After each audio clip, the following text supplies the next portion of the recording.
kurikira ibiganiro byacu kuri Family TV. Kanda subscribe, like na comment, tubane mu biganiro. Abakunzi b'ibiganiro byacu turabasuhuje kandi tubifurije amahoro n'imigisha bituruka ku Mana, abari hirya no hino ku isi bumva ururimi rw'ikinyarwanda, bari mu bihugu by'i Burayi, abari muri Amerika, bakadusuhuza abari i Burayi.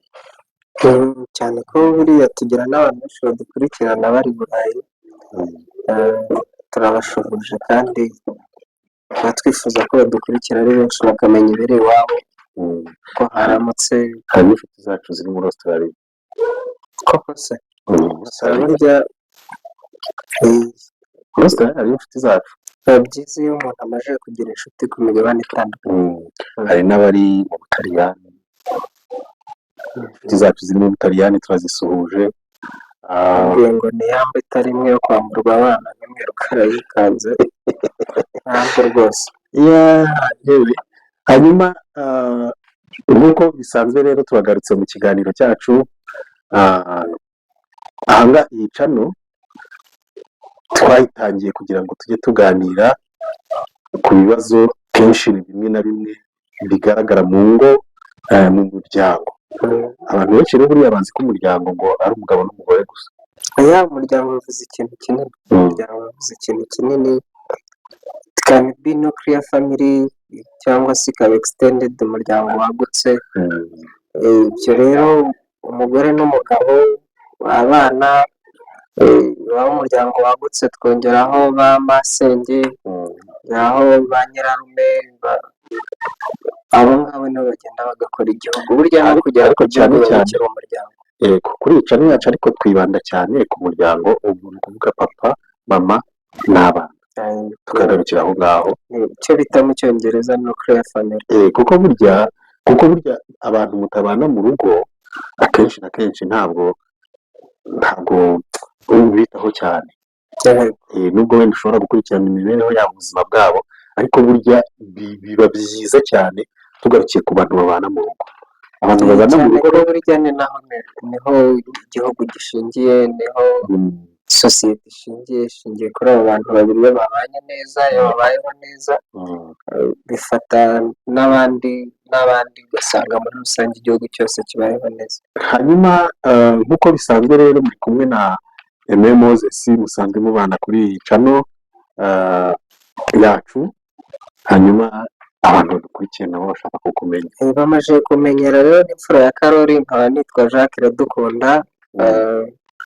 Nsigaye nishimira kubana n'abanyarwanda kuri iyi cano. ariko Karori uvuga ni muntu ki? Karori ni umugabo navuga ntumaze kuba igikwerere utaraba umusaza, nkabandi mfura rero umugabo hano. Hanyuma murabyumvishe ko umuhungu wa Karori ameze neza. Hanyuma se umeze neza mu muryango wanyu? Umuryango wacu tumeze neza. Kera urabizi ko mu moko y'ibitaramo twageraga mu Rwanda, hari igitaramo cyo bita Nyizihizangoma, igitaramo cy'umuryango. Natwe twibaza ko turi hano kugira ngo dufashe umuryango gutarama. Ubwo rero turishimye cyane kubana n'abanyarwanda, kandi ibyo tuvuga, ibyo dukora ni ingirakamaro ku banyarwanda bose. Muri abataramyi beza rero noneho iwanyu mu muryango. Umuryango ubundi nta muryango wenda ntazibana zidakomanya amahembe, ariko imiryango yacu icyo twakwifuje twese yakaba ari ukuba intangarugero. Aha rero muri ibi biganiro byacu dukunda kugira, turumva twifuza kubaka imiryango ikomeye, kuko ni iryo shingiro ry'igihugu, sosiyete muri rusange, Afurika, isi yose. Buriya hari abantu benshi bibwira ko wenda Amerika idashingiye ku muryango. Ntabwo ari byo, kubera ko habanza umuntu akagira umuryango ukagira sosiyete y'imiryango ibaye myinshi, icyo bita households mu cyongereza. Then iyo households iyo zibaye nyinshi zishobora gukora igihugu cyangwa sosiyete runaka. Tumaze iminsi dutanga ibiganiro rero ku bijyanye n'umuryango. Twavuze ku nkingi zubatse umuryango wubakiyeho, turagerageza kubisesengura, hari n'izindi nyinshi cyane tuzagenda tuvugaho, ariko uyu munsi ndagira ngo tuganire nawe umubwire ikijyanye n'umuryango uyu munsi wa none uri kubona ute. Murakoze cyane kumpa uyu mwanya, ijambo ryo ndarihorana kuko buriya rizashira ninjiramo umwuka. Reka mvuge ku imiryango turimo muri iyi minsi uko mbibona. Umuryango ni ikintu cyiza, umuryango ni umuntu urenze umwe. Yego, buriya iyo uvuze umuryango uvuze akantu kigiye imbere, ntabwo ari umuntu umwe. Kera rero umuryango nyarwanda, umuryango w'abanyarwanda wabaga ukomeye kandi uhamye, cyane ko wabaga ushingiye ku muco. Rero tuvuze ngo ushingiye ku muco, byatangiraga umukobwa bakimukuzanira cyangwa se wakimugushakira cyangwa umuryango ukimugushakira, kuko mu Rwanda ahanini umuntu yahabwaga inkwano n'iwabo, hanyuma bakamushyingira. Byatangiraga bite rero? Ubundi abanyarwanda bo hambere bari abahanga cyane, wabaga ushaka umugore wacungaga so yinjije inka mu rugo, acyuye niko babyita, ukavugiriza. Iyo wavugirizaga rero, ubwo kabaga kabaye yahitaga gucakira mukarwana mugakirana, wamubanza hasi rimwe kabiri agahita avuga ati urashaka umugore. Ubwo rero mu gitondo bwacyaga ajya kukurambagiriza, niko byabaga bimeze. Rero umuryango watangiraga gutyo, ba nyogosenge, abanyamuryango bakajya bakaguhugura uko umugore yitwara, uko umugabo yitwara, bakagira ibyo bakwigisha. Umukobwa akabanza akajya kwa nyirasenge, agakorerwa ibyo bita kurizwa ikigega. Nyogosenge yaragushukaga ngo wurire ikigega. Kurizwa ikigega yaragushukaga ngo ujye kuzana n'imbuto yo guteka, ibishyimbo byo guteka cyangwa gutora ibigori cyangwa se n'iki cyose.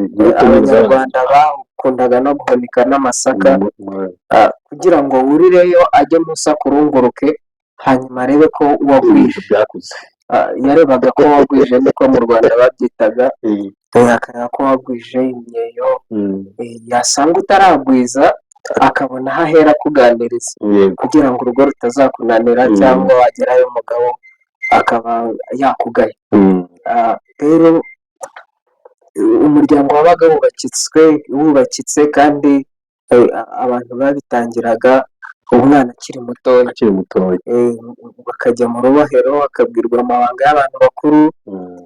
Ndetse n'iyo wageraga mu rugo, kugira ngo umugabo abone ko koko warezwe, mwarakiranaga.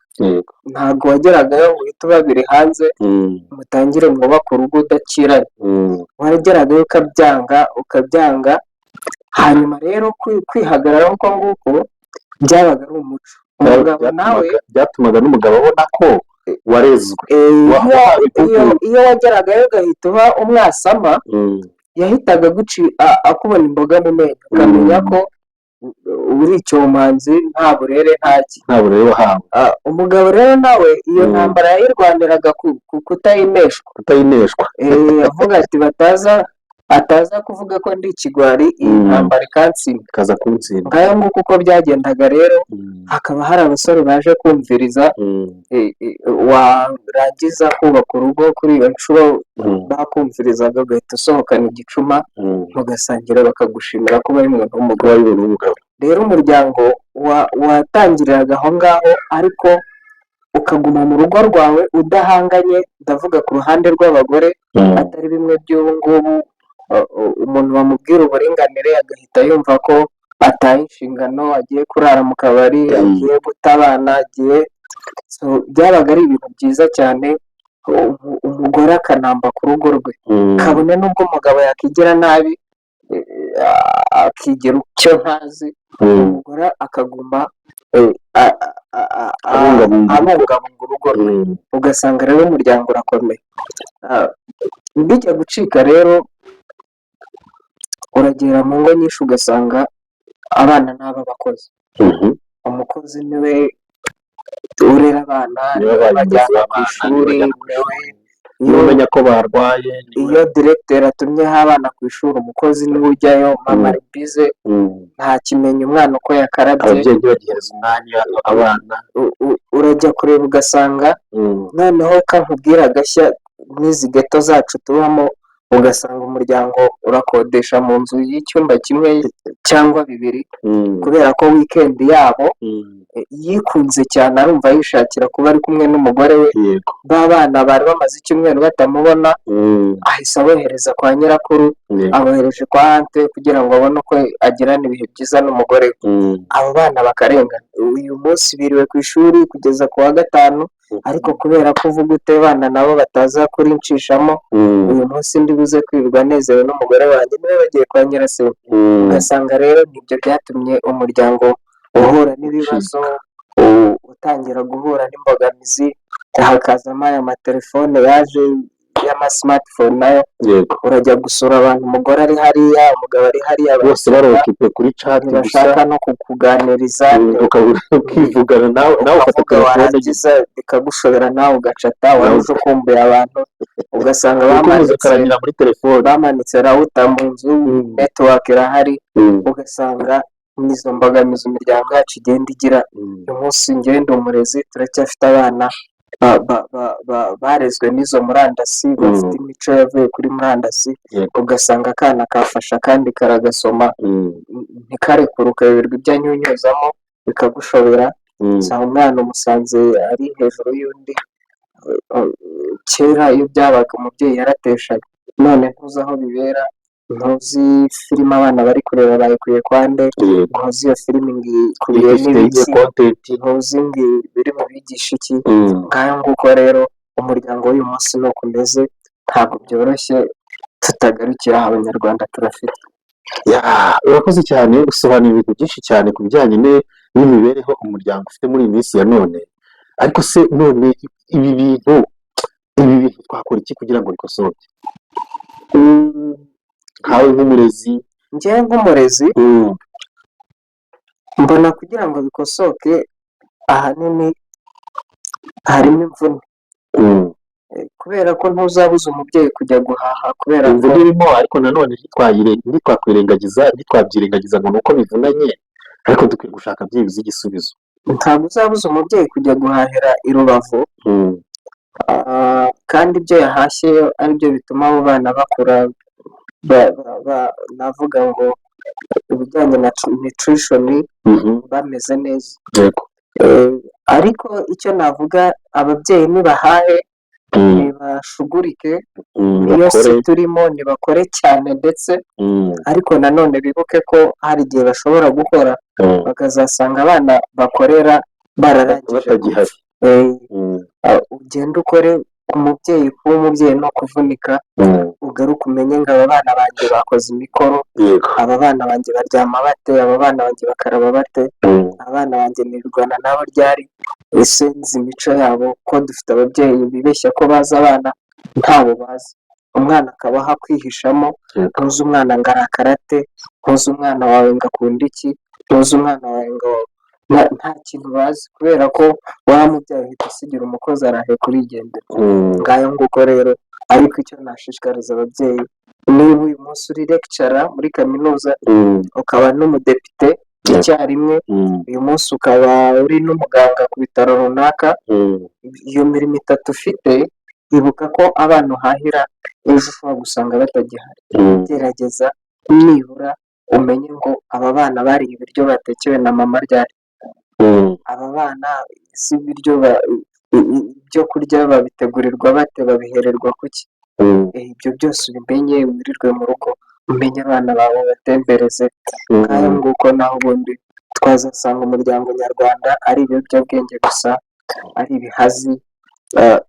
Hari ibintu mu burezi tujya twigisha abantu, cyangwa twiga kurera umwana agakura mu cyo bita holistic development, mbese agakura mu mbamutima, akaba umwana ugira impuhwe, akaba umwana ufite ibishoboka byose kugira ngo abe umuntu, personalities nta umuntu uterura ibuye akasa undi mu mutwe, nta umuntu udafite umutimanama uhora ahubuka. Ibyo byose rero biri mu maboko yacu, kandi iyo umubyeyi akureze neza ejo uramwitura, kubera ko umugabo umwe wigeze kumbwira arambwira ngo iyi serivisi mbi uri guha uyu mwana, ibyo nibyo uri kumutoza, niyo serivisi azakwishyura igihe uzaba umusanze nawe ahayitanga. Niba uri umwarimu ukaba wigisha uyu mwana nabi, umenya ngo abawe azabigisha nabi. Niba uri umwarimu ukaba uhora umwirukana, umuhora ubusa, utagize gute, ejo numusanga ku murenge ya serivisi mbi wamutoje kumuha nawe ntiyazaguha. Rero twige kurera aba bana neza, nirwo Rwanda rw'ejo, nibo bakwiye kugira imbamutima, nibo bakwiye kuzaba abantu b'Imana, bagafasha abandi. Yego. Hanyuma rero muri iyi minsi ya none turimo tubona ababyeyi benshi, nyine nk'uko watangiye ubivuga, ugenda ubivuga, ababyeyi benshi barimo barahereza abana uburere bubi, cyane cyane bitewe n'amakimbirane usanga baba bafitanye. Wowe ubona aya makimbirane ari gukunda kubaho mu muryango, ubona yafekita iki ku bana cyane cyane mu muryango? Ndavuga ku ruhande nk'umuntu nanone uba ahangaha, nkongera nkaba nk'umurezi, tujya duhura n'izo kesi, ugasanga umupapa wenda yahisemo gushaka umugore wa kabiri, yirengagiza ko yari afite umugore wa mbere wari ufite n'abana. Hanyuma noneho ibyo yahaga rwa rugo cyangwa yahaga wa mubyeyi ngo arereshe abana akabigabanya. Umwana mu gitondo rero aza yirukanka akavuga ngo papa ntabwo yaduhahiye, papa yarakubise mama, mama ntakirara mu cyumba, mama uyu munsi twararanye. Abana barabivuga, birabafekita rero kubona umwana aje ku ishuri, umwana agiye mu baturanyi, yarangiza akagenda mwamuhaye isura mbi nk'iyo ngiyo kugenda atangaza.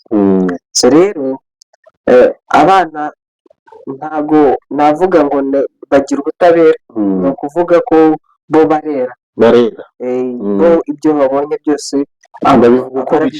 bavuga ukuri. Rero niyo mpamvu ku rwanjye ruhari nagira inama ababyeyi, ayo makimbirane ntabere mu cyumba birangire. Simvuze ngo muzajye kwicaniramo kugira gute, byagiye hanze, ariko niba muri hari ibintu bigifite igaruriro, ari ibintu gishobora gukemuka, ni mu bikemure, ariko mubirinde kubyereka umwana. Nigeze kuganira n'umudamu umwe wari utakibana n'umugabo, ndamubwira ngo niba ujya wicaza aba bana bawe ukabumvisha ububi bwa se wabo, umenya ngo Imana nayo ntizakubabarira. Icyo upfa n'umugabo ni mu gipfe muri babiri, ariko abana ubabwire ko papa bakunda, ubabwire ko mama bakunda, we ntubwire umunsi ntacyo afite ari kuduha, ariko ejo azakibona. Ukomeze ukundisha abana papa wabo, ejo bizahinduka, bazajya kureba papa, bazajya kureba aho bakomoka, bazajya kureba ibintu byinshi bakeneye kumenya ku mubyeyi wabo. Niyo mpamvu rero tuba dukwiye kwitonda, hanyuma tukamenya uko tubana, tukamenya nuko hari ikintu biri gusigira abana bacu. Hari inkuru zumvishe rero z'abana b'abakobwa b'abanyarwandakazi, navuga ko bataye umuco, basohora amafoto yabo cyangwa se n'amavidewo bambaye ubusa, abandi ngo bari gukoresha ngo kwaje ngo amacupa ya Heineken, ibintu nk'ibyo ngibyo. Biriya bintu wowe nk'umuntu w'umurezi, nk'umuntu ukiri umusore, we iyo ubirebye ubona biriya bintu bituruka ku ki, kugira ngo abana b'abakobwa bajye gukoresha ibintu bimeze kuriya, bajye gukora ibintu biteye isoni, bishyira kwa rwa rwego? Navuga rero ku ruhande rw'ababyeyi, mwaratunguwe, ababyeyi cyane mukuze, abasaza, abamama bakiyubashye, nabo mu nsengero babonye ari ibicika, ariko twagira ngo tubamare impungenge, tubabwire ko iriya ariyo si ihari. Ntimugira ngo byacitse turiya ni duke mwabonye biriya ni ibyabashije gucika iriya kamera bijya hanze aho ariko nimwerekeze ibintu noneho biri kuba mu rubyiruko mwe mutabona buriya byikubye inshuro nyinshi biriya muri kubona koko se urubyiruko twarashize ntabwo byoroshye ahubwo turaba gusengerwa ntabwo mwabonye amavide hari ibindi byinshi bakoresha uzumva amakokombe uzumva n'ibindi bintu bya kizungu bagura bajya kugura muri butike se buriya n'ibiriya ntimuzi urwego rw'ubutinganyi ruri hanze aha muzi buriya uwafirima agakora videwo z'ibibera mu rubyiruko mwakumirwa rero nimwicecekere mwikumva ko byacitse byaracitse dukeya mwabonye ahubwo buriya iri shyano kuba ritangiye kugera ku mbuga nkoranyambaga nibyo twakwita ikibazo amavide koko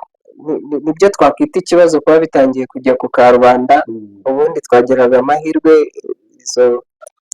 ziriya ngengabitekerezo kuko nazo ni ingengabitekerezo zikagumana n'umuntu mu mutwe we n'icyumba cye n'amashuka ye akaba aribyo amenya ari babibika ariko muri rusange nta mubyeyi wakwishimira kubona biriya bintu ni ishyano imana yaremye umugabo irema n'umugore kandi igira uko yabaremye bazajya bahura rero kubona abantu batangiye gukora sex abuse biriya byitwa sex abuse mu cyongereza harimo ibyo bita masturbation kwikinisha harimo ibintu byinshi rero ubwabyo ubundi n'umuco nyarwanda ntubyemera sinzi niba hari amategeko abihana ariko sex abuse iyo ari yo yose ni icyaha kabone nubwo ntawaza kubiguhanira sex abuse iyo ari yo yose ni icyaha rero kumva ko byacitse ahubwo musengere urubyiruko ikindi musengere n'izi mbuga nkoranyambaga ubundi amakosa cyane afite abantu ngewe mbirebye mbona amakosa afite abantu bagera nko kuri batatu amakosa uwa mbere wakoze amakosa ngewe ntabwo ikosa rya mbere rishyira ku muntu kuri abakobwa bikoraga biriya ahubwo ikosa rya mbere rishyira ku bantu babisohoye hanze abantu babisohoye hanze niyo wakabaye ujya n'imbere y'ubutabera bakamufunga kubera ko kuba umuntu yakoresheje icupa riri mu nzu gutunga icupa mu nzu si icyaha kuba umuntu afite na sex as a part of body nabyo si icyaha no kuba yiherereye akagira uko yisayidira ibyo nabyo biramureba ahubwo uwabikameye akaza kubitwereka uwo nguwo niwe ufite icyaha ikindi ari nabonye abantu bajomba agatoki cyangwa batunga agatoki ababyeyi umwana apfa muterura buriya ntiwabona uko hameze nagira ngo mbabwire ngo ababyeyi bararengana ibi bintu umwana arabyigisha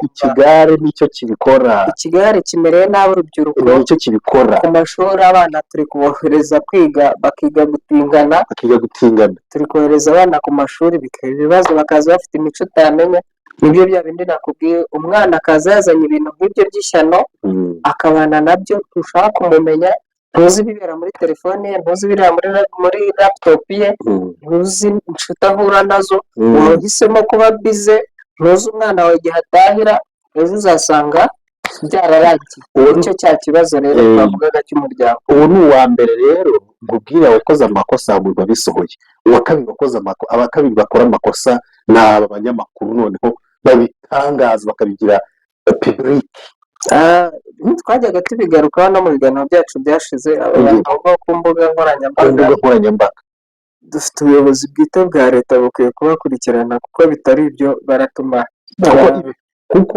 ubundi nk'umuntu ubona videwo nk'iriya akajya kwishyira kuri YouTube akajya kwishyira kuri WhatsApp buriya aba ari kwigisha uko yaba ari kubifata kose umuntu aba ari kwigisha abantu numva ku rwanjye ruhande ntabwo aba ari kwigisha abantu biriya bintu ari kwigisha abantu n'ibyo ahanini numvise kuri YouTube channels nyinshi bagiye bacishaho amajwi gusa kubera ko tugira amahirwe YouTube ntabwo yemera amavideo nk'ariya niyo mahirwe ariko abantu noneho byiza bagendaga kuyemera barimo kubishyiraho. bayahererekanya ku ma WhatsApp, ku ma Instagram, ahantu henshi bagendaga bayahererekanya, niyo mahirwe tugira.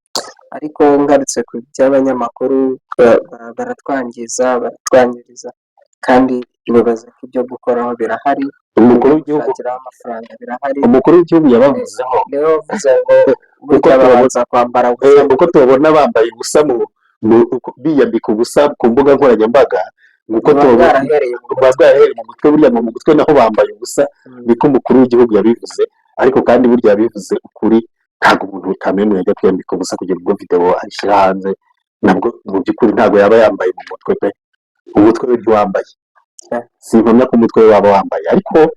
ariko turashimira inzego za leta z'u Rwanda, baracyari mu maboko atari ay'abahandi, bari no mu rubanza, ahubwo baraburanye, batatu muri bo baraburanye ejo bundi, ariko nyir'ubwite we ngo nyiri gukora ibyo ngibyo ngo ari muri rehab, niyo makuru tubona agenda asakara.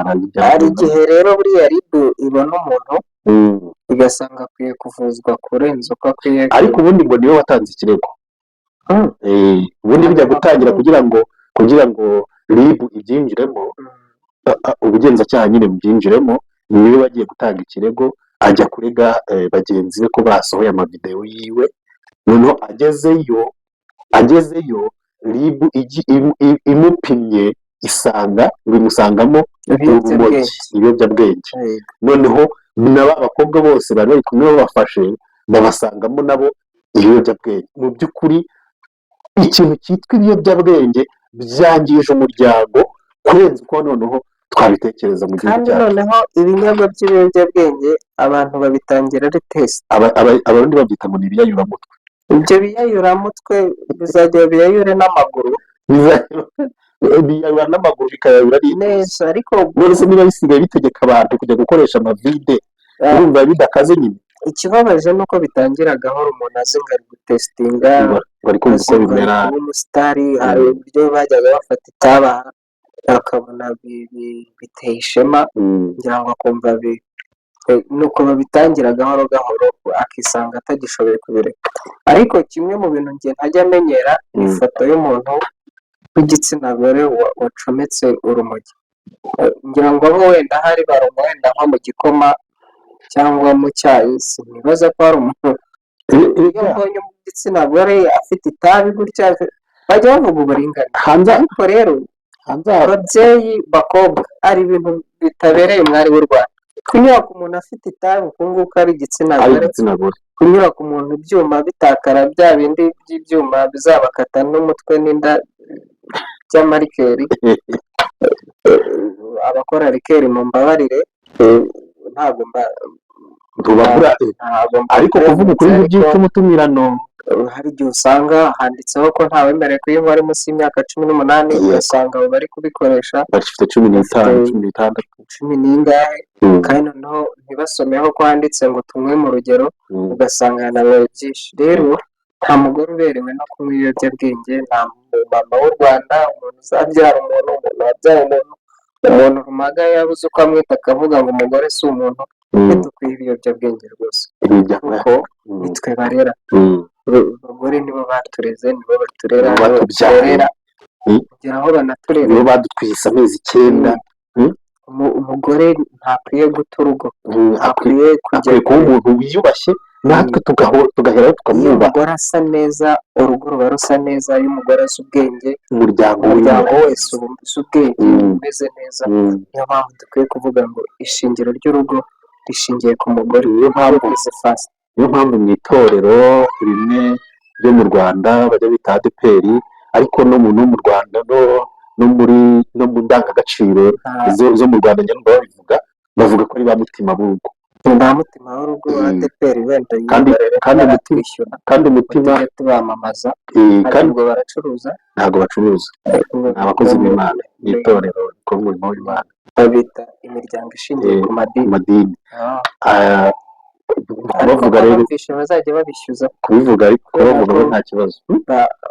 numvise hari ukuntu leta ishobora kuzajya ibasoresha hashingiwe ku byo binjiza. Ibyo ntitubizi, wenda ngo leta nibyigaho ikabona bikwiye izabikora, nibona bidakwiye izo biri muri plani zayo ntabwo aho twiga bitureba. bishyuza niba hazashinjwa na bya bindi twigeze gukora mu kiganiro gishize by'amadini n'amatorero, usanga abantu bigize akaraha kajyayo, nibura leta ntibijyamo tuzajya tumenya none se ubu ntirabijyamo, reka buriya nayo ikaniye ibireba kandi ni byiza. Hanyuma buriya tugarutse ku muntu, umugore buriya ari igitangaza.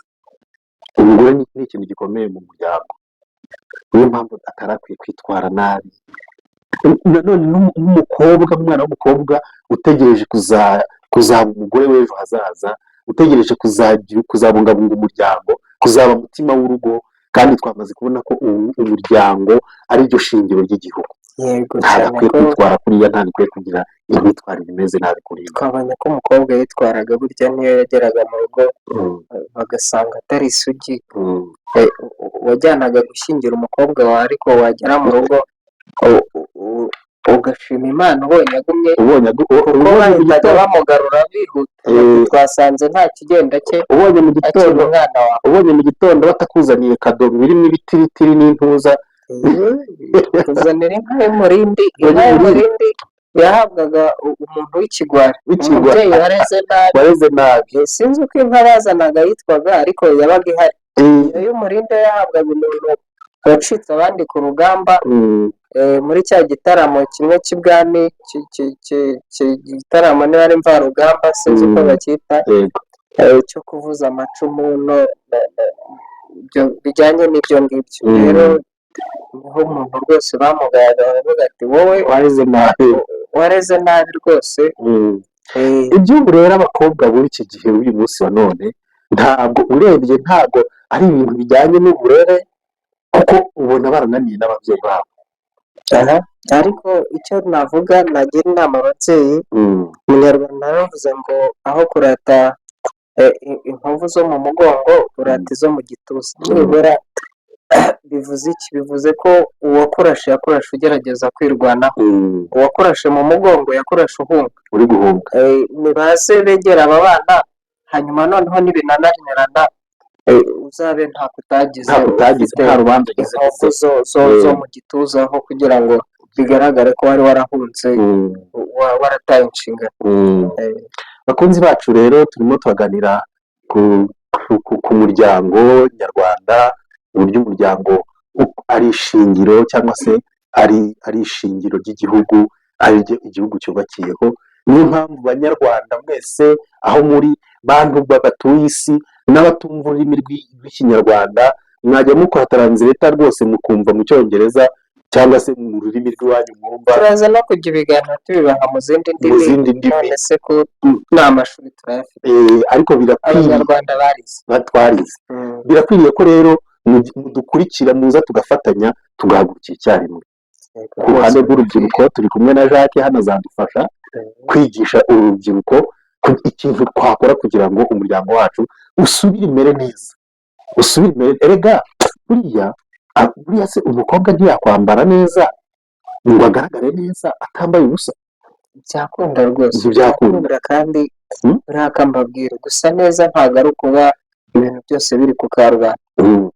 Ushobora gusa neza kandi unambaye neza. Hari ababyeyi usanga nk'umwana, ukabona nk'umwana w'imyaka 8 w'umukobwa, umwana w'imyaka 10, umubyeyi aramwambika ikariso akagenda mu nzira yambaye agakariso gusa, akantu k'agakariso yabunuje kwa.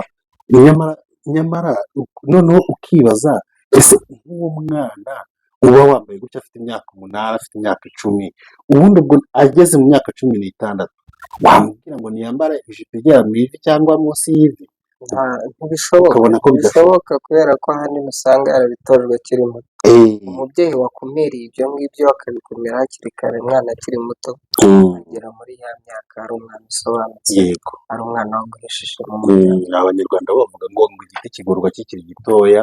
Ubundi umwana na Bibiliya ariko nayo hari icyo ibivugaho, nubwo abanyarwanda twese wenda tutagendera kuri Bibiliya, hari n'abagendera kuri Korowani ndetse n'ibindi bitabo, ariko na Bibiliya hari icyo ibivugaho.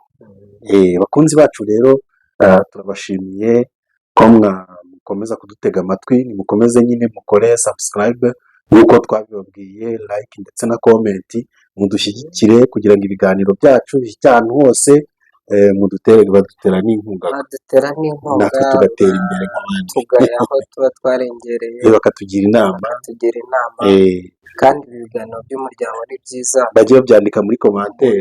uvuga icyongereza yavuze ngo what's goes round comes round, iyo umwana umureze neza kuviramo umuma. Yego, bajya banatuvugisha kuri telefone, nimero yacu iri munsi. Yego, nimero yacu iri munsi. N'umuntu ubona ko rwose akeneye kudutera inkunga, rega natwe icano yacu dukeneye gutera imbere, si byo se? Yego, kandi nidutera imbere nibyo tubagezaho bizafasha. Yego, ubona tubonye nk'uwadukubita nka kamera nziza tukajya dufata ibiganiro bifite karite. Bizacamo ni ikibazo cy'igihe, ariko bizacamo, ndabizi ibi biganiro bizajya bifasha benshi. Sawa, murakoze cyane rero, ibiganiro byacu nakagaruka.